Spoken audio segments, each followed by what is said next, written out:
Guys, স্বাগতম জানাচ্ছি Manjul take জোনের আরেকটি নতুন ভিডিওতে। আসসালামু আলাইকুম গাইস, সবাই কেমন আছেন? আশা করছি সবাই ভালো আছেন। আমিও আলহামদুলিল্লাহ ভালো আছি। আজকে চলে আসলাম আরেকটি নতুন ভিডিও নিয়ে আপনাদের উদ্দেশ্যে। তো এটা হচ্ছে একটি ইনভার্টার, আর আপনারা এই ইনভার্টারটা অনলাইনে দেখে থাকেন।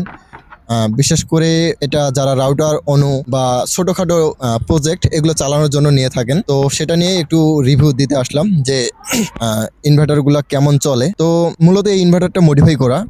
আমি কিছুদিন আগে এটা মডিফাই করছিলাম, আমিও নিয়েছিলাম। এর সাথে দেখতে পাচ্ছেন এখানে আরো দুইটা ইনভার্টার আছে। তো এগুলা যদিও ইনভার্টার না, এগুলো হচ্ছে মোবাইল চার্জার, সোলার চার্জার। তো এগুলার কাজ হচ্ছে আপনার লো ভোল্টেজ থেকে 12 ভোল্ট থেকে আপনার ভোল্টেজটা একটু বুস্ট করে দিবে। তো ডিসি টু ডিসি। তো আমি যেটা দেখাচ্ছি এটা হচ্ছে ডিসি টু এসি। এটা কিন্তু পিওর এসি না, তবে এসি। আপনার ইন্ডাকটিভ লোড এবং হচ্ছে রেজিস্টিভ লোড এগুলো চালাতে পারবেন। আর প্লাস হচ্ছে এটা অটো, মানে আপনি কারেন্ট চলে গেলেও অটোমেটিক আইপিএস থেকে ব্যাকআপ হবে, এবং কারেন্ট থাকলে কারেন্ট থেকে ব্যাকআপ হবে। এমন না যে কারেন্ট থাকলেও আইপিএস থেকে ব্যাকআপ হবে। তো এটা অটো করা হয়েছে। আর এখানে দেখতে পাচ্ছেন যে চায়নার যে বোর্ডগুলো আছে সেগুলা বোর্ড ব্যবহার করা হয়েছে। এটা চাইলে আপনারা 12 ভোল্টের ব্যাটারি থেকেও ব্যবহার করতে পারবেন, বড় ব্যাটারি থেকেও ব্যবহার করতে পারবেন, এবং হচ্ছে এই ধরনের যে ব্যাটারিগুলি আছে এগুলো থেকেও ব্যবহার করতে পারবেন। তবে এটা আমরা লোড দিয়ে দেখব।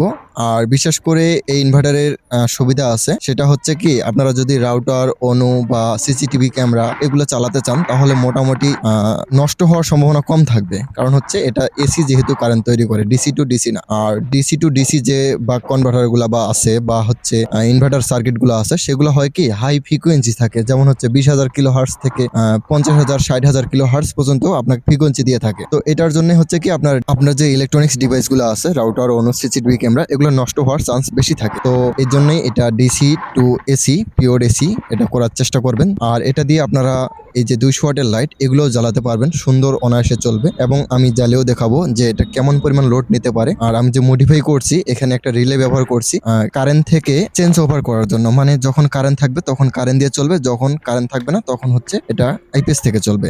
তো আমি অলরেডি ব্যাটারিতে কানেক্ট করে ফেলছি, এখন আমি লাইটটা লোড দিয়েছি। তো দেখেন বাল্বটা যথেষ্ট পরিমাণ ব্রাইটনেস হয়েছে এবং সুন্দরভাবেই অনায়াসে জ্বলতেছে। তো এখন হচ্ছে আমি আইপিএসটা অন করে আপনাদের একটু দেখাচ্ছি যে এটা কিভাবে কাজ করতেছে এবং প্রপারলি কাজ করতেছে কিনা সেটাও দেখাচ্ছি। এবং হচ্ছে আমি এখন এটা ডিরেক্ট এসিতে দিব, 220 ভোল্ট এসি কানেক্ট করব। কানেক্ট করার পর আপনাদের দেখাবো যে ইনভার্টার থেকে চলতেছে প্লাস হচ্ছে কারেন্ট থেকেও চলতেছে। আর এটা কাজটা করতেছে রিলে, মূলত রিলে অনেক কাজেই আমরা ব্যবহার করি। তো ওই উদ্দেশ্যে আমি এখানেও রিলেটা প্রজেক্ট হিসাবে কাজ করেছি, তো সফল হয়েছি।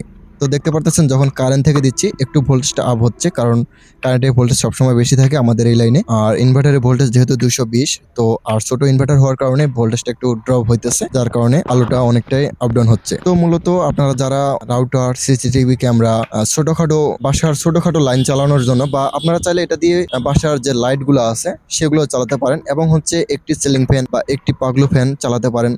ল্যাপটপ, কম্পিউটার একটু বেশি লোড হয়ে যায়, তবে এই ধরনের ইলেকট্রনিক্স জিনিসগুলি চালাতে পারে। আর পাশাপাশি এটা কিন্তু আপনাদের ব্যাটারি চার্জ করবে না, ব্যাটারি চার্জের জন্য আপনাদের আলাদা একটা ব্যাকআপ পয়েন্ট লাগবে। আর যদি আপনাদের কাছে বড় ব্যাটারি না থাকে তাহলে আপনারা চাইলে এ ধরনের লিথিয়াম আয়রন ব্যাটারি দিয়ে 12 ভোল্টের একটি প্যাক তৈরি করে আপনারা এখান থেকে সুন্দর অনু রাউটার সিসিটিভি ক্যামেরা চালাতে পারেন। এবং এটাতে একটা সুবিধা হচ্ছে কি আপনাদের চার্জার যে চার্জারগুলো আছে সেই চার্জারগুলোয় কানেক্ট করে আপনি অনু সিসিটিভি ক্যামেরা চালাতে পারবেন, এবং এখানে ভোল্টেজ ড্রপ হবে না, অনায়াসে আপনার অরিজিনাল চার্জার দিয়ে চলবে। এবং হচ্ছে যদিও একটু ব্যাকআপ টাইম কম হবে, তবে নষ্ট হওয়ার চান্স কম থাকে, কারণ এটাতে ফ্রিকোয়েন্সিটা একুরেট থাকে। মানে আমাদের বাংলাদেশের ফ্রিকোয়েন্সি হচ্ছে 50 হার্টজ থেকে 60 হার্টজ, তো সেই ফ্রিকোয়েন্সিটা থাকে। এবং হচ্ছে এই ধরনের রাউটারগুলো অনায়াসে আপনারা চালাতে পারবেন। এই জন্য আমি এই ভিডিওটি ধারণ করলাম আপনাদের সাথে বিষয়গুলি শেয়ার করার জন্য, কারণ ছোটখাটো ইনভার্টারের ক্ষেত্রে আমরা এমন ইনভার্টারগুলি কিনতেছি যেগুলোর কারণে আমাদের অনেক সমস্যা হচ্ছে। প্লাস হচ্ছে আমাদের রাউটার নষ্ট হচ্ছে, রাউটারের নেট স্লো হচ্ছে, বিশেষ করে ফ্রিকোয়েন্সির কারণে রাউটারগুলির নেট স্লো হচ্ছে, পরবর্তীতে আমরা আইএসপি কে দোষ দিচ্ছি।